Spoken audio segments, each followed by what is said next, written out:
La semana pasada vimos fue necesario que Cristo muriera y qué sucedió en la expiación.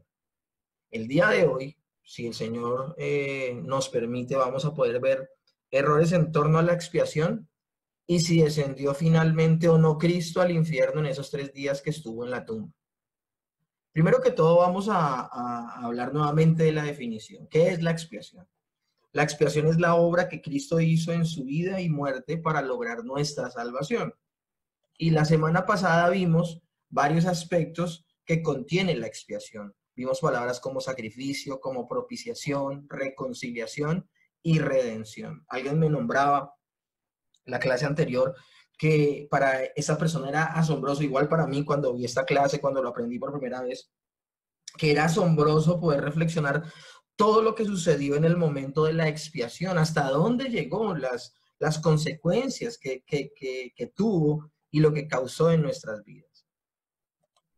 Pero el día de hoy tenemos que abordar algo y son los conceptos errados acerca de la expiación. Esto hace parte de cristología. Y finalizando, si ustedes se dan cuenta, quiero aquí volverme un poquito. Si nos damos cuenta, todas las clases que vamos a ver contiene una que se llama ¿Por quiénes murió Cristo?, que va a ser la última clase. No lo vamos a ver hoy, no alcanzamos. Por más que queramos, no vamos a poder ver este último punto hoy, solo estos dos. Pero cuando hablemos de por quiénes murió Cristo, es como el punto de intersección que hay entre la cristología y la soteriología.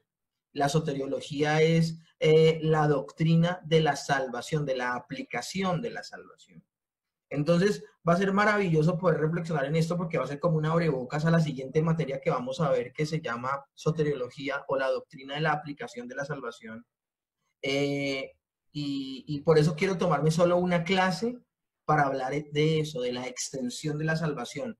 ¿A quiénes salvó Cristo en la cruz del Calvario?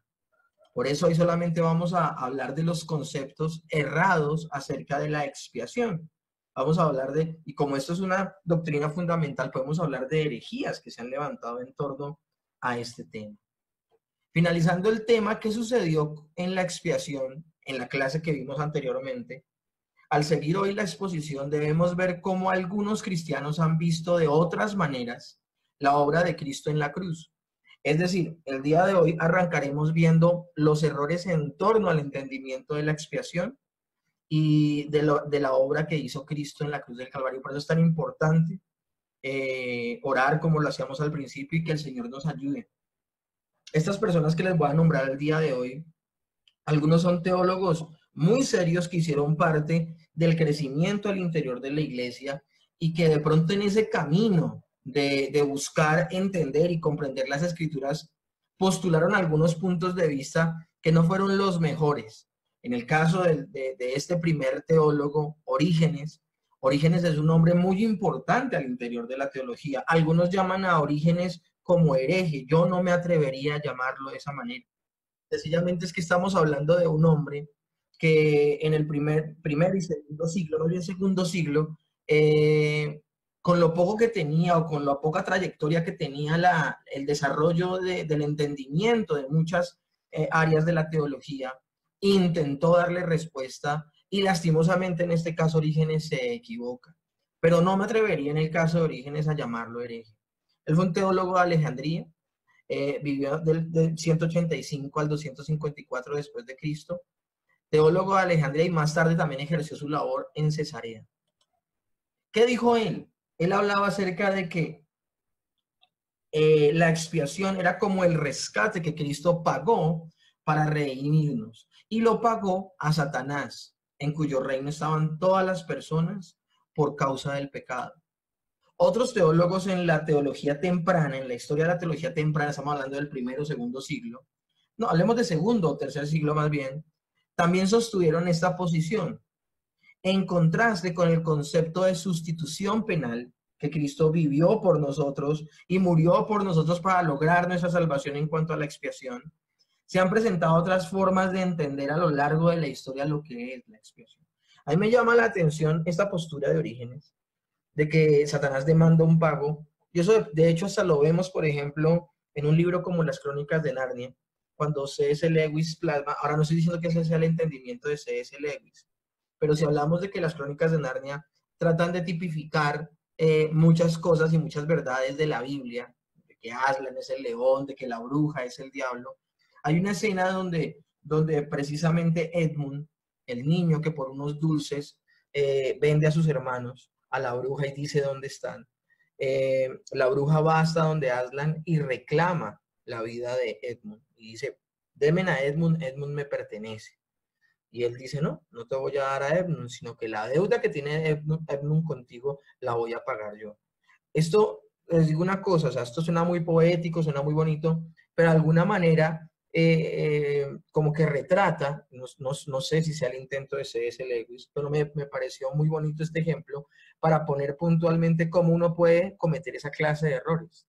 Satanás es el que está demandando un pago y así no es la cosa. Esa teoría no haya ningún fundamento bíblico, ninguno en absoluto, ni ninguna confirmación directa en la Biblia. Ya ha tenido muy pocos defensores en la historia de la iglesia. Eso de falsamente pensar que Satanás antes que Dios era el que exigía el pago por el pecado, tiene muchos riesgos. Uno de ellos es que descarta por completo las exigencias de la justicia de Dios respecto al pecado. Es Dios quien demanda un pago, no Satanás. Y de hecho, ve a Satanás con mucho más poder del que realmente tiene. Un poder hasta de exigirle a Dios un pago. La Biblia no dice que como pecadores le debíamos algo a Satanás. Es Dios quien exige el pago por el pecado. No considera los pasajes, tampoco esta posición, donde directamente se dice que Cristo murió como propiciación ante Dios. Alguna vez yo les hice a ustedes la pregunta, también se la hice a algunos estudiantes en clase cuando era maestro en colegios. Yo les decía a ellos, Jesús, ¿de qué nos salvó? ¿O de quién nos salvó? Y mucha gente decía, nos salvó del pecado, nos salvó del diablo, nos salvó de la muerte. Pero si uno puntualmente quiere traer una razón de quién nos salvó Jesús, Jesús nos salvó de la ira de Dios. Es Dios el que reclama un pago por el pecado. No es Satanás, no es Satanás. Otra posición que vamos a ver hoy es la que es toda contraria a la que decía Orígenes, es la de Anselmo. Y él observó la falacia de esta mentira, de esta posición más bien, del rescate que exige Satanás. Decía Anselmo, Dios no le debía nada al diablo sino castigo. Todo lo que se le demandó del hombre lo debió a Dios y no al diablo. Entonces, ya, y esto lo dijo Anselmo muy temprano al interior de la iglesia, muy temprano al interior de la iglesia. Es claro que Dios no le debía nada al diablo sino castigo. Eso de que el diablo demanda un pago está completamente incorrecto. Segunda postura que vamos a ver hoy incorrecta acerca de la expiación es esta, teoría de la influencia moral. Esta la expuso Pedro Abelardo. Él vivió del 1079 al 1142. Y él decía lo siguiente, Dios no exigió ningún pago de una pena por el pecado, sino que la muerte de Cristo fue simplemente una manera en la que Dios mostró cuánto amaba a los seres humanos al identificarse con sus sufrimientos, incluso hasta la muerte. Es decir, que esta posición habla de como un intento de Jesús de identificarse o de que nos identifiquemos con él. Esta posición es contraria a muchos pasajes bíblicos que enseñan que Cristo murió por el pecado y llevó nuestro pecado o murió en propiciación. Y miren, esta posición tiene mucha aceptación al día de hoy en muchas iglesias carismáticas. La muerte de Cristo fue el gran ejemplo, dicen los que postulan esta posición, que muestra el amor de Dios por nosotros. La muerte de Cristo fue el gran ejemplo que muestra el gran amor de Dios por nosotros. Nosotros en respuesta a esa gratitud, supuestamente, en esta posición, nosotros en respuesta de gratitud le amamos y al amarlo recibimos el perdón. Contrario a tantos pasajes bíblicos donde se habla puntualmente de que Cristo murió por el pecado, llevó nuestros pecados o murió en propiciación. De hecho, esta postura de que este es el gran ejemplo, la muerte de Cristo es el gran ejemplo del amor de Dios y que busca conmover a las personas y que en ese conmovernos cambiamos, le roba a la expiación su carácter objetivo. Porque sostiene que la expiación no tuvo ningún efecto en Dios mismo. No ofrece ninguna manera de lidiar con nuestra culpa. Y esto es lo grave de esta postura. Si Cristo no murió para pagar por nuestros pecados, sino que solamente fue un gran ejemplo, no tenemos derecho alguno a confiar en Él en cuanto al perdón de los pecados. Es que, mis hermanos, cuando hablamos de que Cristo murió por nuestros pecados, es que Él pagó el precio. Pagó el precio de nuestra redención. Otra postura es la teoría del ejemplo. Esto lo dijo Fausto Socino.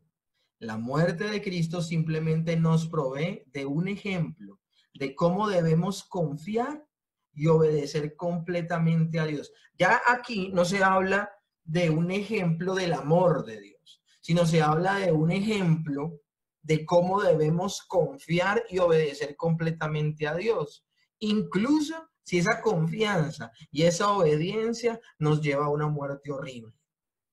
Los socianos, seguidores de Fausto Socino, antitrinitarios que hay que aclarar, puesto que negaban la deidad de Cristo, no toman en cuenta los muchos pasajes bíblicos que enseñan de la muerte de Cristo como pago por el pecado y que llevó nuestros pecados, la propiciación de nuestros pecados. Es una posición muy parecida a la anterior, pero la anterior exalta el amor de Dios y busca conmovernos, mientras que esta nos provee de un ejemplo de cómo debemos confiar y obedecer completamente a Dios. De hecho, es una postura que es muy, me parece que confía mucho en las capacidades del ser humano de confiar y obedecer en Dios por sí mismo. Entonces hemos visto que la teoría de la influencia moral nos decía cuánto nos ama Dios y la teoría del ejemplo nos dice cómo debemos vivir. Los socinos se apoyan en primera de Pedro 2:21. Para esto fuiste llamados, porque también Cristo padeció por nosotros, dejándonos ejemplo para que sigáis sus pisadas. Apoyan los socinos toda su postura con respecto a la expiación en solo ese versículo, que el Señor padeció dejándonos un ejemplo para que sigamos sus pisadas. Pero la pregunta es esta: ¿murió Cristo solo para darnos un ejemplo? ¿Es esta la explicación completa que nos dan las Escrituras acerca de la expiación? Y antes de darle respuesta a eso, hablemos de otra postura, la teoría gubernamental. Dios no tenía que exigir pago por el pecado. Esto me parece gravísimo, esta postura. Dios no tenía que exigir pago por el pecado. Y miren la razón que da. Puesto que como es Dios omnipotente, puede dejar a un lado ese requisito y perdonar los pecados sin el pago de una pena. Ya con esta definición de la teoría gubernamental, ya el Señor está violando supuestamente esta postura. Ponen una condición donde Dios viola sus propias reglas. Yo quiero que tengamos en cuenta algo que lo hablamos en Doctrina de Dios. Dios puede actuar de manera sobrenatural, pero Dios no actúa de manera antinatural. Eso hay que tenerlo claro. Y Dios acá, esta postura está diciendo que Él puede saltarse las reglas. Él puede perdonar los pecados sin el pago de una pena. La muerte de Cristo es solo una demostración de Dios de que alguna clase de castigo habrá de requerirse cada vez que se quebrantan sus leyes. Si esto es verdad, si esta postura gubernamental que la estableció Hugo Grocio, un teólogo y abogado holandés, la pregunta del millón sería: ¿cuál fue el propósito entonces de la muerte de Cristo? Si Dios no exige el pago de una pena, Él se puede obviar ese paso. Entonces, ¿como para qué murió Cristo? No toma en cuenta los pasajes que hablan de que Cristo llevó nuestros pecados en la cruz, de que Dios puso sobre Cristo la iniquidad de todos nosotros y de que Cristo murió específicamente por nuestros pecados y de que Cristo es la propiciación por nuestros pecados. Pierde de vista aspectos esenciales de la expiación. Cristo no pagó exactamente la pena por los pecados de nadie, dice Grossi, sino que eh, él sufrió para mostrar que cuando se rompen las leyes de Dios hay que pagar una pena. Solo como ejemplo, miren, no hagan esto porque les sucede aquello.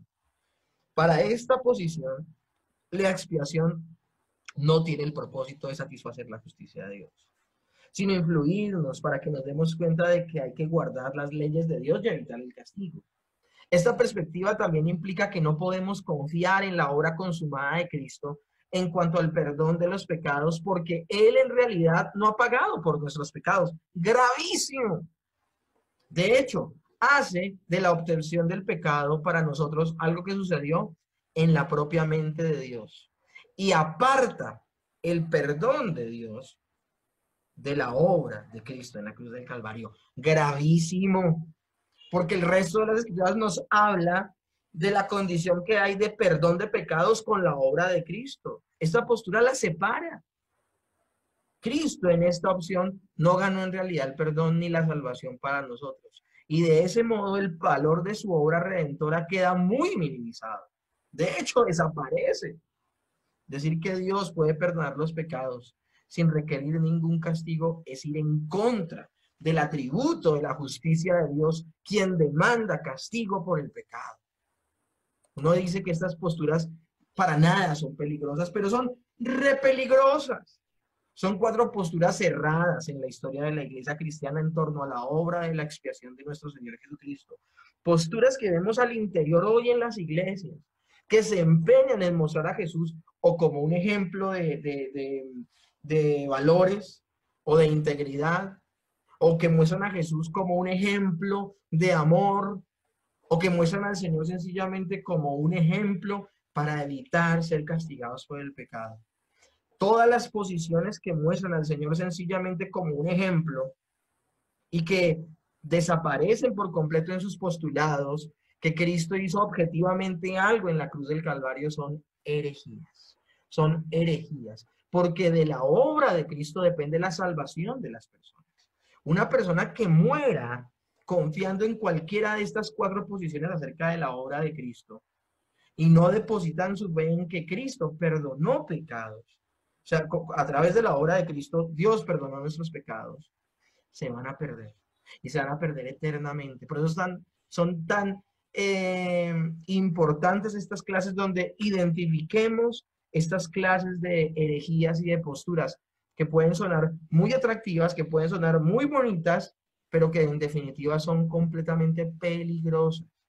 Clases anteriores alguien me preguntaba, ¿podemos ver algunas de esas herejías aún en la iglesia?